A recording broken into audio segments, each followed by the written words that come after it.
Oh man, I hate Mondays. Nah, man, it's Tuesday. Wait. What day is it? You know what day it is? Tuesday. Brewsday, Tuesday. Oh, fuck yeah. It's time for Brewsday Tuesday, brought to you by the Cellar and Six Pack Store. Here's DreZ and Big Nate. Okay, that didn't work. Mine didn't work either. How are we going to get this off? I thought I pulled up on the wax at the top, thinking that was the way to do it. Just unscrew it. Oh, Oh, okay. That works. Okay, it is Brewsday Tuesday, brought to you by the Cellar Restaurant and Six Can't Pack beat Store me. in downtown Blacksburg. We are in Studio B because we got BB in the house. Hey, hello.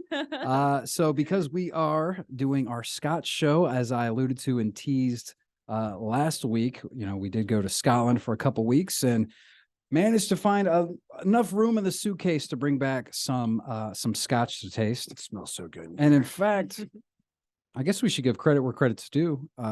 It was your sister Amy that gave me this little Scotch plethora to do a little tasting of. So I just cracked the top of, and you have to help correct, the pronunciation here, babe. Glen Scotia. Glen Scotia. Glen Scotia. Got it right. This is the double cask single malt Scotch whiskey coming in at 46%. And we got just like the little 30 milliliters. So we're going to pour just a third of each of those so that everybody can taste them. Or as they would say in Scotland, a wee dram of each of these scotches just to give them a little taste. Yeah, just actually, and Scotia means Scotland. So you probably have heard it like Nova Scotia up in Canada. New Scotland. Which That's is the first thing New that came to Scotland. mind. Yeah. Oh, okay. We're gonna hope that really tastes like Scotch. I'm sure it It will. smells like Scotch. Mm. And what do you all have over there? If you'd care to explain a bit. So I have this Deanstown, which is a Highland whiskey in Virginia oak barrels. You don't say. I wonder where they got those from. Texas. Definitely Texas. I've got the Glen Kinchy 12-year lowland whiskey that just smells delightful. I think your pronunciation was pretty good there. Well, I was just taking a shot in the dark, so glad. So they even came with little tasting cards. I guess we can Which read is that. a nice touch. Delve on that a little bit later. But so we talked about before, when we were last week, I guess, that I'm a bourbon guy, but you do enjoy Scotch. You're probably, almost seems like you're maybe, well, no, I guess maybe not more into Scotch than I am, but No, you dabble. It was, I think it was really actually that J.H. Bard's show that really opened my eyes to proper Scotch and kind of almost like converted me. And I know it's not a proper Scotch. Exactly. But you're Scottish. right. The one that they said, like, if this was in Scotland, it would be Scotch. Yeah. Essentially. And that kind of opened my eyes to stop me. I've dabbled, but bourbon's still forever going to be my go-to. Which actually, that brings me to my next point, because, bourbon. I was thinking that basically all whiskey made in Scotland is Scotch. But I guess that's a common misconception, just like how a lot of people outside of the U.S. just assume all whiskey here is bourbon, but that's not the case. I've just learned that on the drive earlier today because she was like, "Oh, well, actually," I was like, "Oh no, save it for the air." So what's the deal? What makes it Scotch? Well, I'll preface this by saying that I'm sure that all the whiskey that comes out of Scotland is technically Scotch. There just is some regulations that they have to follow. Okay. So I'm sure most of them are wanting to do that. So I wonder if they don't, like, if they slip up on this at any way. Yeah. That it's maybe they have to call it something. Is it just not even whiskey? Do they have to call it? I'd say that the consequences of that would be so bad that it's just never even happened, because nobody would want that. You're shut down. You're no longer allowed to produce. All right. Well, before you go over your list, because now that you're saying that, so that made me think that there was whiskey that wasn't Scotch. But so now, am I right? It's got to be at least aged 3 years. 3 years in a day. Yeah. So first of all, it's either a malt or a grain. Okay. Malt. Yep. Yeah. It has to be made in Scotland.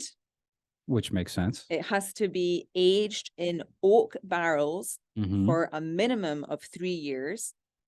And it must be a minimum of 40% ABV. Okay. So they got a lot of wiggle room. Yeah. Is that Well, it? Is that all the yeah, requirements? And there is also a case where maybe they don't know how long it has been aged for. But they must know it has been at least 3 years.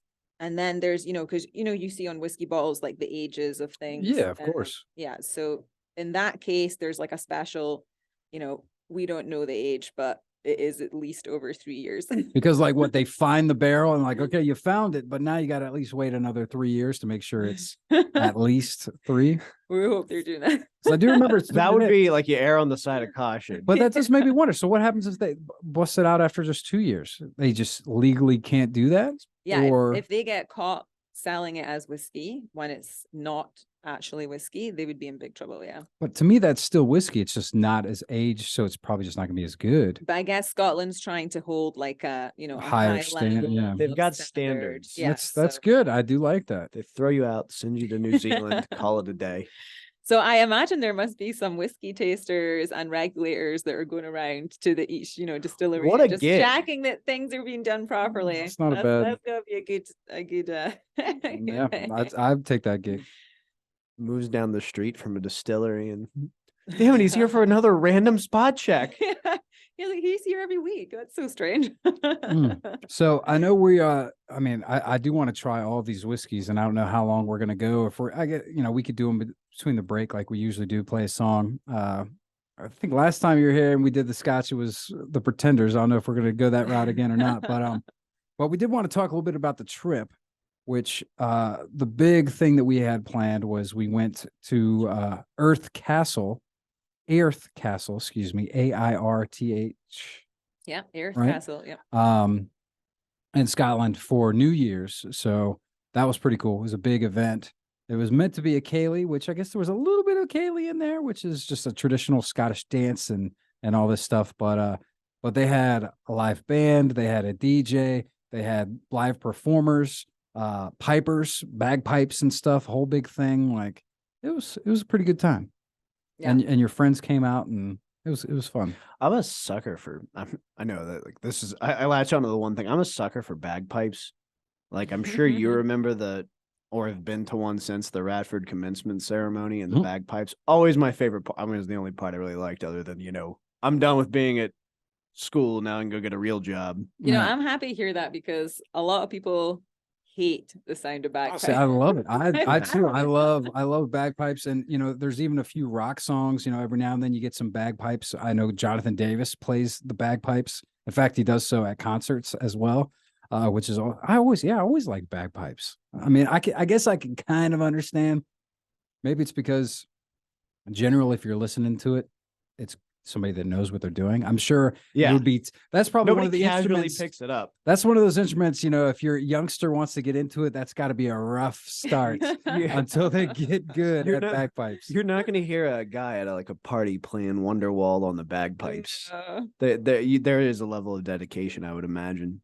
I find it funny watching them because obviously they have to breathe really heavily into it used to be a sheep's stomach, I think, like the bag that they had air in, so they're just constantly and then try fill down the air with their arms. Sorry, that probably wasn't the best thing for radio.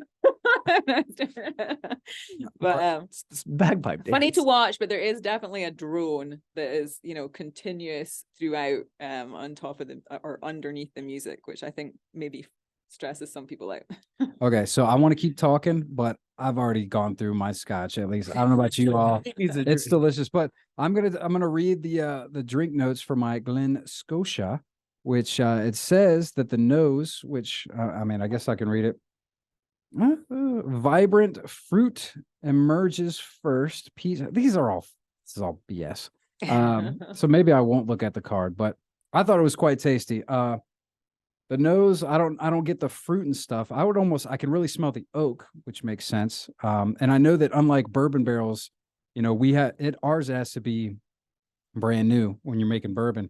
Over there, it doesn't, which is why it makes sense that, they came from Virginia or whatever, because a lot of the whiskey that's made in Scotland is used, bourbon barrels are used for it. It's mainly bourbon barrels, and then I think sherry. Sherry, yeah, is a popular one. Sherry is another one that they tend to use, and they can use it multiple times. I think mainly the main rule of thumb is maybe they get 2 or 3 batches out of one barrel, and then then it's probably like time to move on. Done. But this is quite tasty.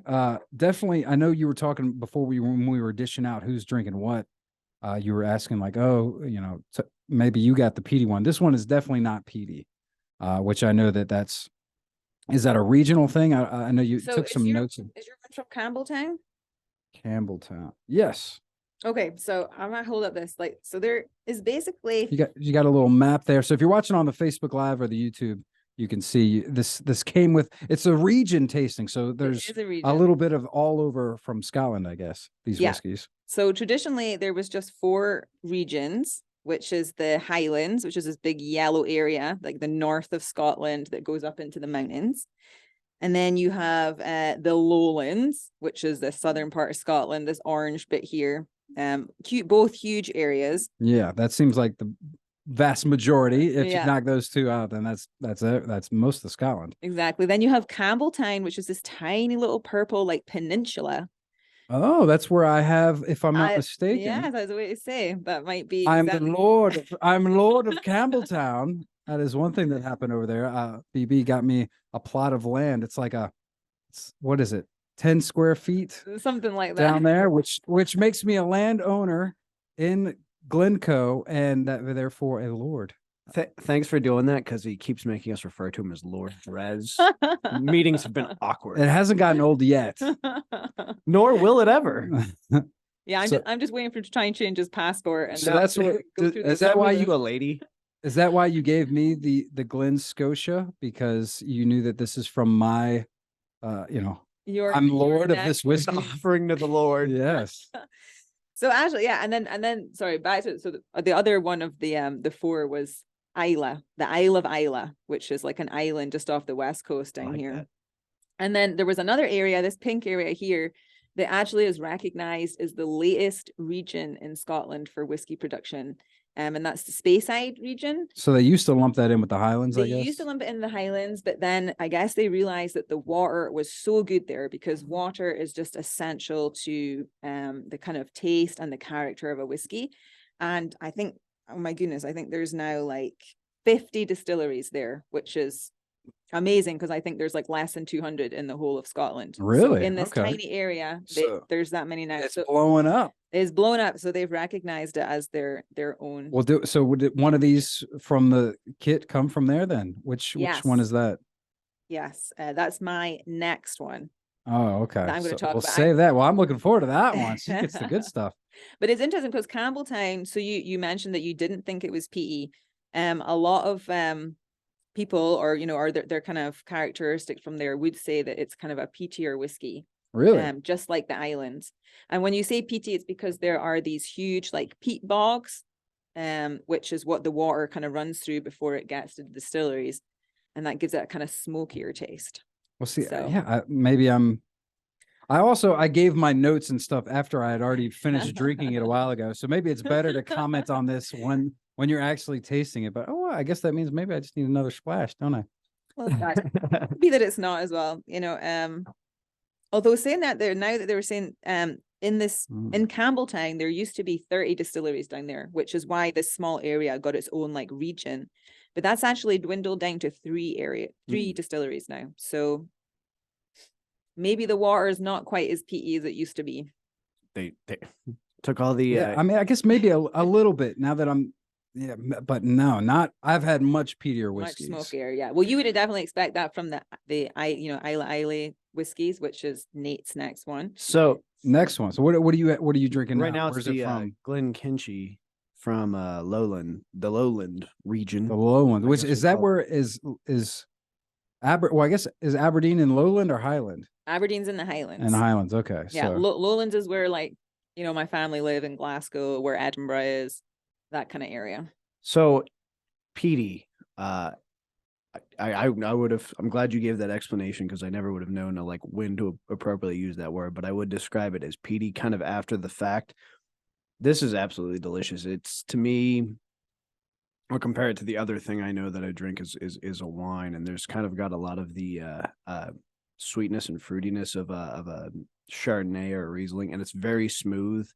You know, you kind of get that hit of the alcohol on your tongue, and then as you're breathing out, it's almost like you sucked on a really like fruity candy. And then on the back of the tongue, you kind of hit the smokiness.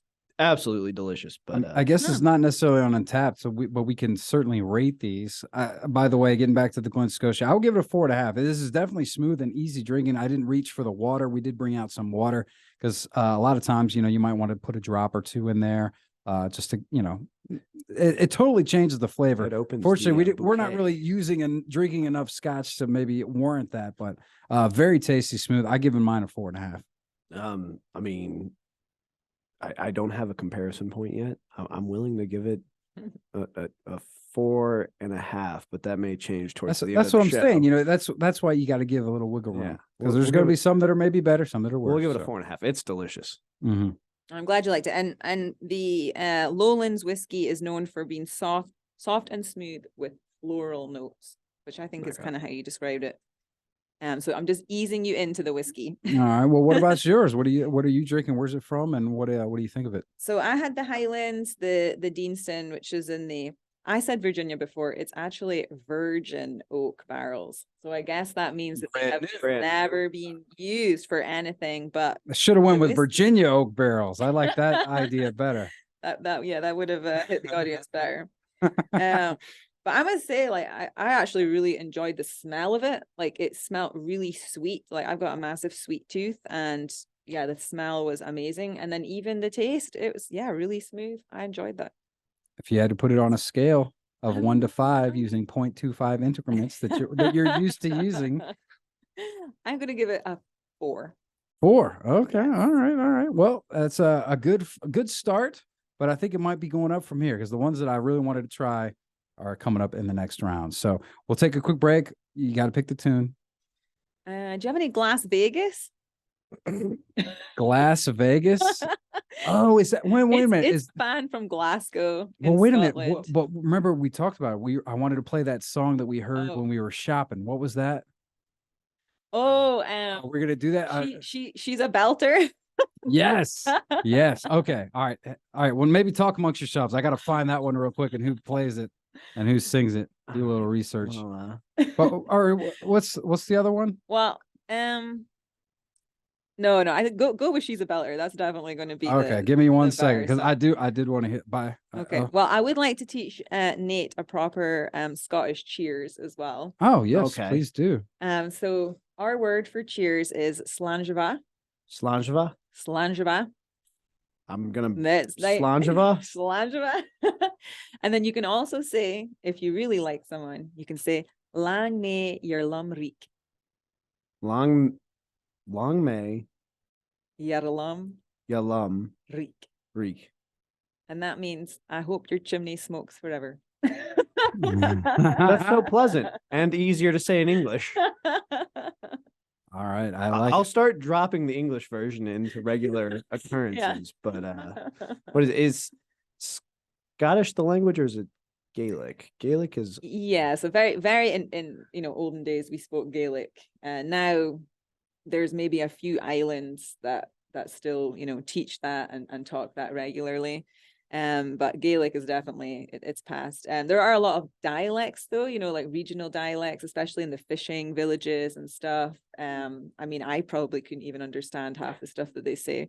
that's okay. I can't understand what Cajuns are saying. Yeah, it's kind of like that, exactly. Yeah, I mean, just like in America, there's accents all across, but same deal, but a little bit, condensed as you would imagine in Scotland. All right, I got it. Belter. We'll play it. We'll take we'll play this jam and we'll maybe I want to taste yours while it's playing, and then we'll come back with another round of Scotch from BB's homeland. Slàinte. All right, we'll be back right here on 105.3 The Bears Brewsday Tuesday. Stick around.